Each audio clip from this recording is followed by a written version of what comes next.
Hola, hoy hablaremos de uno de los temas más fascinantes, complejos y fundamentales dentro del derecho penal, la culpabilidad. Pero no solo eso, vamos a analizar también los conceptos de imputabilidad e inimputabilidad, que son esenciales para entender cómo funciona la responsabilidad penal en los sistemas jurídicos modernos. Y no te preocupes si no eres abogado, estudiante o especialista. Este video está diseñado para que todos puedan entenderlo, con explicaciones claras, ejemplos reales, datos curiosos, citas doctrinales y anécdotas históricas que te van a sorprender. Así que por favor, ponte cómodo y acompáñame en este video por uno de los pilares del derecho penal. Empezar hablando sobre la imputabilidad, que es la capacidad psíquica y volitiva de una persona para comprender la ilicitud de su conducta y actuar conforme a esta comprensión. Es el punto de partida para determinar si alguien puede ser considerado responsable penalmente. Un individuo es imputable cuando posee suficiente madurez y salud mental para actuar con libre voluntad, comprendiendo el valor social y jurídico de sus actos. Se presume imputabilidad en los adultos sanos, salvo prueba en contrario. En México, el concepto no está definido directamente en la Constitución, pero se deduce de los principios como la dignidad humana, el debido respeto y la función retributiva de la pena. Los códigos penales estatales y el Código Penal Federal contienen referencias implícitas a la imputabilidad al regular las causas de inimputabilidad. Los elementos de esta son la capacidad cognitiva, que es el sujeto entiende la ilicitud del acto, y la capacidad volitiva, que es cuando el sujeto puede comportarse conforme a esa comprensión. Ambas capacidades deben estar presentes al momento del hecho. Su ausencia da lugar a la inimputabilidad. La evaluación de la imputabilidad recae en especialistas en psiquiatría forense y psicología legal, quienes analizan aspectos clínicos, sociales, doctrinales y conductuales del imputado. En ocasiones se realiza una reconstrucción del estado mental al momento del hecho, lo cual es sumamente complejo. Algunos de los factores que afectan la imputabilidad son trastornos mentales diagnosticados como psicosis, esquizofrenia, trastornos bipolar en fase aguda, retrasos mental severo, trastorno de desarrollo, intoxicación patológicas o involuntarias, trastornos de la conciencia, estado crepuscular, epilepsia. Un ejemplo de esto es poniendo a un adulto sin alteraciones mentales que comete un fraude financiero. Él entiende el acto y lo ejecuta con plena voluntad. Es plenamente imputable y puede ser penalmente responsable. Ahora, el Poder Judicial de la Federación ha establecido que la imputabilidad es una condición para la existencia de culpabilidad y sin ella no puede haber sanción penal, solo medidas de seguridad en caso de peligro social. Y según Hans Welsel, la imputabilidad es el presupuesto de la culpabilidad. Solo puede hacerse un juicio de reproche a quien es capaz de comprender la norma y comportarse conforme a ella. Cambiando un poco de tema, hablaré sobre la imputabilidad, que es la condición del sujeto que carece de la capacidad psíquica necesaria para ser considerado penalmente responsable. Se trata de personas que, por enfermedad mental, trastorno del desarrollo, minoría de edad u otra causa, no puede comprender la ilicitud del hecho ni actuar conforme a esa comprensión. Las clases de la inimputabilidad son las siguientes. Número 1. Inimputabilidad por edad. En México, los menores de edad de 12 años no son responsables penalmente. Entre 12 y 18 se aplica un sistema especializado, Ley Nacional del Sistema Integral de Justicia Penal para Adolescentes. Número 2. Inimputabilidad por trastorno mental. Cuando una enfermedad mental grave anula la capacidad de comprensión o autodeterminación. Número 3. Inimputabilidad por trastorno transitorio. Estados momentáneos como crisis psicóticas, intoxicaciones involuntarias o ataques epilépticos. En este caso, el hecho sigue siendo típico y antijurídico, pero no puede reprochársele al autor. En lugar de pena, se imponen medidas de seguridad como internamiento de instituciones psiquiátricas, tratamientos ambulatorios obligatorio y supervisión médica y judicial. Un ejemplo de esto es que un hombre con esquizofrenia paranoide sin tratamiento médico apuñala a un transeúnte convencido de que éste estaba siendo perseguido por extraterrestres. Es inimputable, el hecho sigue siendo un delito, pero no hay responsabilidad penal. Autores como Jiménez de Azúa han sostenido que el derecho penal debe distinguirse entre peligro y culpabilidad. El inimputable no es culpable, pero puede ser peligroso por ello. Las medidas aplicables deben ser de carácter terapéutico, no punitivo. Ahora les mencionaré dos casos históricos.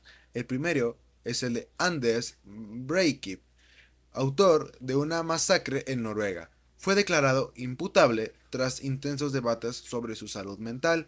El segundo es el de Daniel González, asesino británico. Fue declarado inimputable y murió en un hospital psiquiátrico. En algunos países, la inimputabilidad puede ser parcial, es decir, el sujeto conserva cierta capacidad de comprensión, pero disminuida. En estos casos se habla de capacidad atenuada, que puede reducir la pena. Ahora desarrollaré sobre la culpabilidad, que es el juicio normativo de reproche que se formula a un sujeto por haber realizado una conducta delictiva siendo imputable, con conciencia de su ilicitud y teniendo la posibilidad de comportarse conforme al derecho. Esta cuenta con tres elementos importantes: la imputabilidad antes mencionada, la conciencia de la antijuricidad y la exigibilidad de conducta diversa. Ahora voy a desarrollar un poco más en dos de las tres mencionadas. La primera es la conciencia de la antijuricidad, que es el conocimiento que tiene el autor de que sus acciones están prohibidas por el derecho.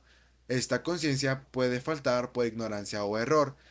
Tiene dos elementos, que es el error de prohibición vencible, que simplemente reduce la pena, y el error de prohibición invencible, que excluye la culpabilidad, y la exigibilidad de conducta diversa, que es que no se puede exigir una conducta conforme a derecho cuando el actor actúa bajo coacción grave, miedo insuperable o condiciones extremas que le empujan a delinquir. La culpabilidad tiene dos elementos, que es el dolo, que es la voluntad consciente de dirigir o cometer el hecho delictivo, y la culpa, que es la falta de cuidado o previsión. El dolo está dividido en tres partes: el dolo directo, que es cuando el autor quiere y busca el resultado; el dolo indirecto, que es que el autor no lo busca directamente, pero sabe que ocurrirá; y el dolo eventual, que es cuando el autor prevé la posibilidad de resultado y actúa aceptando que ocurrirá. Y la culpa, que está dividida en dos partes, la cual es con representación, que se prevé el resultado, pero no se actúa esperando a que ocurra, y sin representación, no se prevé el resultado, pero se debió prever. Cambiando un poco de tema, antiguamente se creía que bastaba con que el hecho fuera típico y antijurídico. Hoy se exige la voluntad subjetiva. ¿Puede este individuo ser culpable por lo que hizo? La Suprema Corte ha sostenido que el principio de culpabilidad impide la aplicación de pena sin juicio previo, sin considerar la capacidad del sujeto y las condiciones en las que actuó. Según Klaus Roxim, propone una teoría funcionalista de la culpabilidad ligada a la prevención general. Y otro doctrinario muy importante, que es Zaffaroni, sostiene que no debe confundirse la culpabilidad con peligrosidad. A continuación, voy a dar las causas de inculpabilidad, pero empezando por: ¿qué son las causas de inculpabilidad? Son aquellas situaciones que, a pesar de su existencia de un hecho típico, antijurídico y cometido por un sujeto imputable, excluyen el reproche por ausencia de conciencia o libertad plena. Esta misma cuenta con una clasificación, la cual está dividida en 5 puntos, empezando por el primer punto: error de prohibición invencible. El autor no conoce la ilicitud del hecho y no tenía forma razonable de saberlo. Número 2. Miedo insuperable. Presión psicológica extrema que anula la libertad de decisión. Número 3. Estado de necesidad exculpante. Se da cuando el autor actúa para evitar un mal mayor, sin alternativa razonable. Número 4. Coacción moral irresistible. Alguien actúa obligando por una amenaza grave o inmediata. Número 5. Inmadurez psicológica o emocional, que es la falta de desarrollo que impide actuar conforme al derecho. Ahora voy a dar una diferencia clave entre las causas de justificación y las causas de inculpabilidad. La primera es el hecho que no es delito, mientras que la segunda, el hecho es delito, pero el autor no puede ser culpable. Sin culpabilidad, el delito no se perfecciona, aunque se den los otros elementos. Este enfoque garantiza que no se impongan penas injustas. A lo que nos referimos con esto es que si en alguno de estos tres casos no se demuestra o se echa para atrás, no hay delito. Por ejemplo, si hay tipicidad, hay antijurisdicción, pero no hay culpabilidad, no se puede imponer una pena sobre la persona. Así equivale con cualquiera de las tres. Si hay culpabilidad y hay antijuricidad, no hay tipicidad, no puede haber un delito, que de hecho las tres van de la mano, porque sin tipicidad no hay antijuricidad, y sin antijuricidad no hay culpabilidad. Esta misma tiene una importancia en el proceso penal, la cual es que estas causas deben analizarse desde la fase de investigación. Su acreditación puede dar lugar al no ejercicio de la acción penal, sobreseísmo o sentencia absolutoria. Esta tiene una relación con la teoría del delito, que estructura el análisis de las conductas criminales en tres niveles jerárquicos, la cual es el primero, la tipicidad, que la conducta encaja con el tipo penal, homicidio, robo, etc. O sea, que el delito está estipulado en alguna ley o algún código. La segunda, antijuricidad. No existe causa de justificación, legítima defensa, estado de necesidad, algo parecido a lo anterior cuando el delito no fue cometido con una intención, por ejemplo, de legítima defensa. Mataste a alguien, pero no lo hiciste en defensa propia, por ende eres culpable. El número 3, que es la culpabilidad. El sujeto es imputable, comprende la antijuricidad. Y la tercera, culpabilidad. El sujeto es imputable, comprende la antijuricidad y puede actuar conforme a derecho.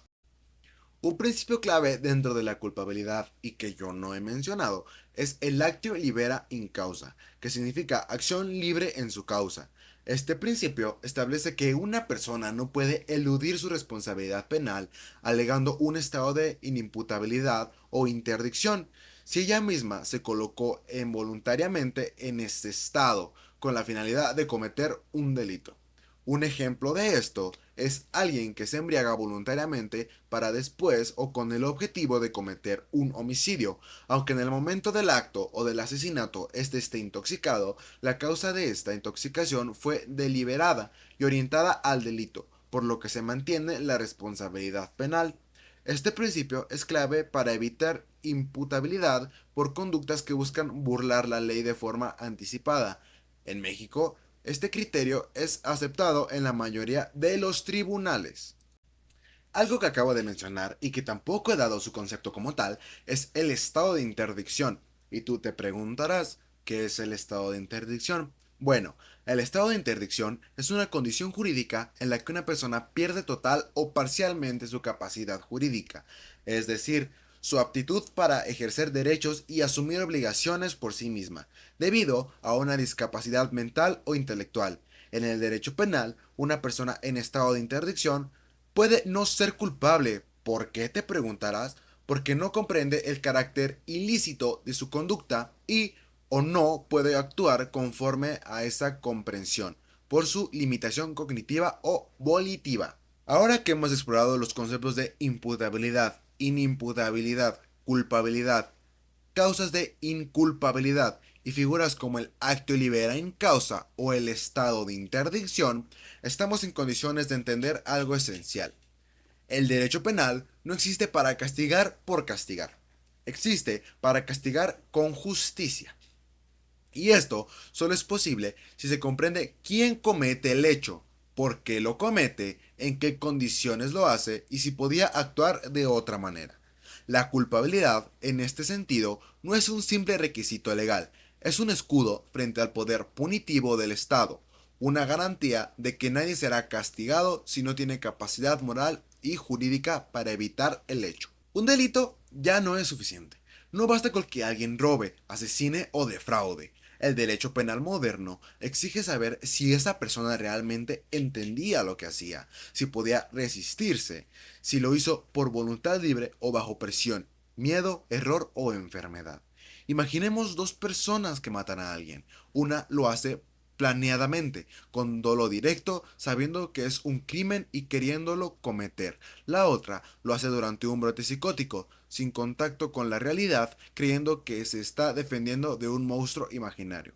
El resultado del mismo es que una persona ha muerto, pero el derecho penal no juzga solo resultados, juzga intenciones, capacidades, contextos, juzga humanidad.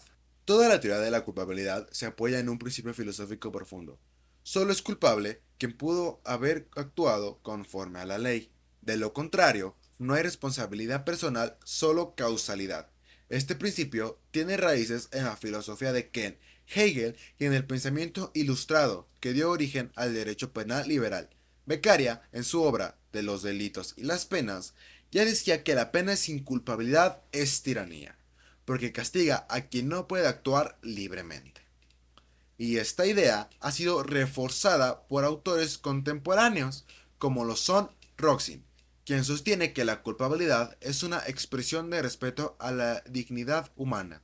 El derecho penal no castiga autómatas, ni castiga por peligrosidad, castiga personas conscientes y libres. Pero también vimos que no todo es tan claro. Existen casos donde una persona se autodeduce en un estado de inimputabilidad para cometer un delito. Es el caso del lactio libera en causa. Como antes pusimos un ejemplo de una persona que bebe alcohol o consume algún tipo de droga con la finalidad de matar a alguien.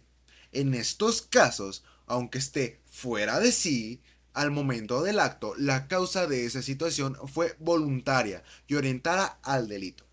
Por eso, se mantiene la culpabilidad, porque no se trata de proteger trampas o estrategias para evadir la ley, sino de proteger la justicia. Este principio es esencial para evitar la impunidad de delitos cometidos en estado alterado, de forma intencional.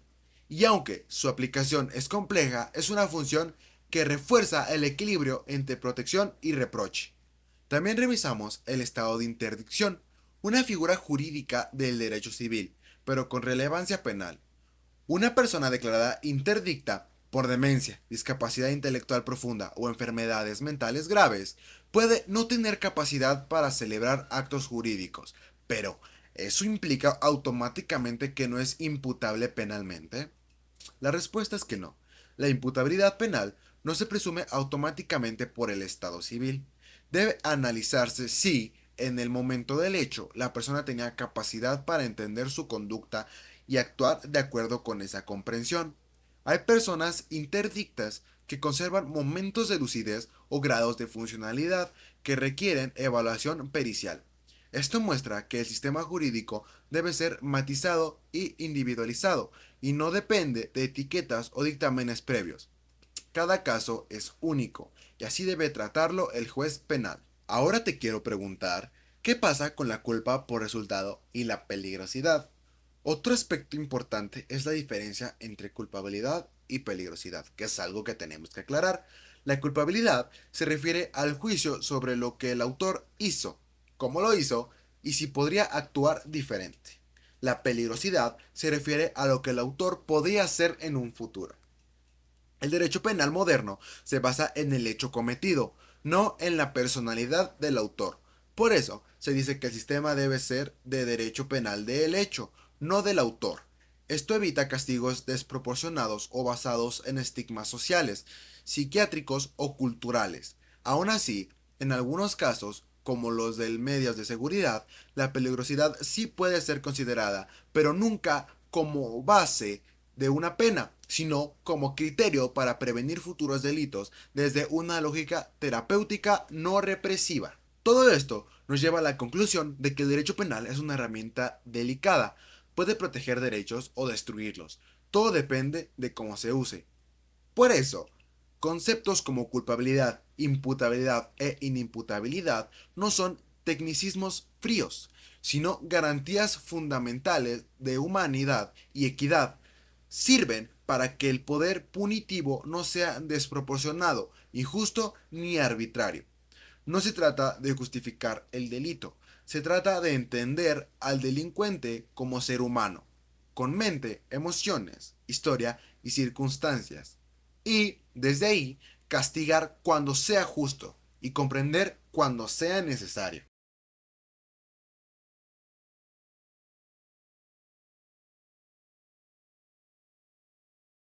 Al final del día, no basta con decir que una persona hizo algo malo. Hay que preguntarle si había alguna forma de que hiciera el bien, que siguiera el camino correcto. Y al final, justamente, esa es la diferencia entre justicia y venganza. Y me gustaría agradecerte por llegar al final de este video. Y a la doctora Bonce por darme la oportunidad de hacer un trabajo que genuinamente me gustó bastante y que me enseñó mucho. Y pedirle una disculpa, ya que el trabajo no quedó tan perfecto como me gustaría. Siento que tiene muchos errores, pero prometo, si en algún momento nos vuelva a dejar un trabajo como este, hacerlo 20 veces mejor. De nuevo, muchas gracias por verlo y espero volver a vernos pronto.